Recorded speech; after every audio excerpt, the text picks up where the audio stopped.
It's an honor to be here. I want to tell you something that's very important. This past November, the citizens in the state of Florida made history by passing Amendment 4 at the ballot, granting over 1.4 million returning citizens their right to vote. Yes, yes. The amendment automatically restores the voting rights of people with prior convictions who have completed all of their sentences, including prison, probation, and any other obligations that were handed down to them by a judge. It excludes those who were convicted of murder and felony sexual offenders. But the question is, how did this historic event happen? People came together and made it happen. More notably, organizations like the Floridians for a Fair Democracy, the American Civil Liberties Union, and the Florida Rights Restoration Coalition came together in the spirit of making things happen by voting yes and doing the right thing to have an Amendment 4 on the ballot. In the spirit of giving credit, I have to give credit to where credit is due. A dear friend of mine, who I now call my brother Desmond Meade, who is the president of the Florida Rights Restoration Coalition, is the champion who had this wonderful movement pass. After completing his sentence and overcoming many personal obstacles, he took his talent and put it to good use. I met him at the NAACP conference in Orlando, Florida, after hearing him speak, and I asked one question: what can I do to help? And the rest is history. The Florida Rights Restoration Coalition is a grassroots membership organization led by returning citizens who are dedicated to ending what I call legalized discrimination against those with prior convictions who have completed all obligations handed down to them by a judge. Together with other citizens, we set aside our differences, political, racial, cultural.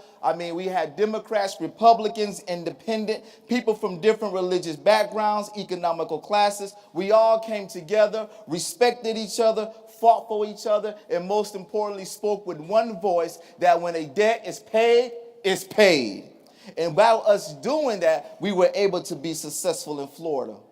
Armed with a clipboard and a petition and an ink pen, we hit the streets. We went from door to door asking registered voters, would you vote yes so returning citizens such as myself can have the right to vote? To our surprise, we were met with many people who say, of course, returning citizens should have their right to vote, and they voted yes. We were also met with individuals who gave us the opportunity to educate them because they did not know much about the law or much of what we've done. So by us hitting the streets and doing that collectively, not only did we register 1.4 million individuals, but we also gave them hope and courage for a better tomorrow. As a result of the dedication of so many individuals, January 8th, 2015, an unjust 150-year-old voting law came to an end when Amendment 4 was implemented into the Florida's Constitution.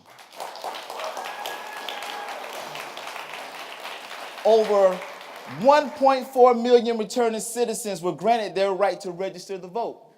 Tuesday morning, I registered for the first time in my life. And that following Friday, I received my voter registration card. Now the work continues. It's meaningless to have your right to vote and you do not use it. That's why I'm very advocating and pushing for individuals to exercise their rights.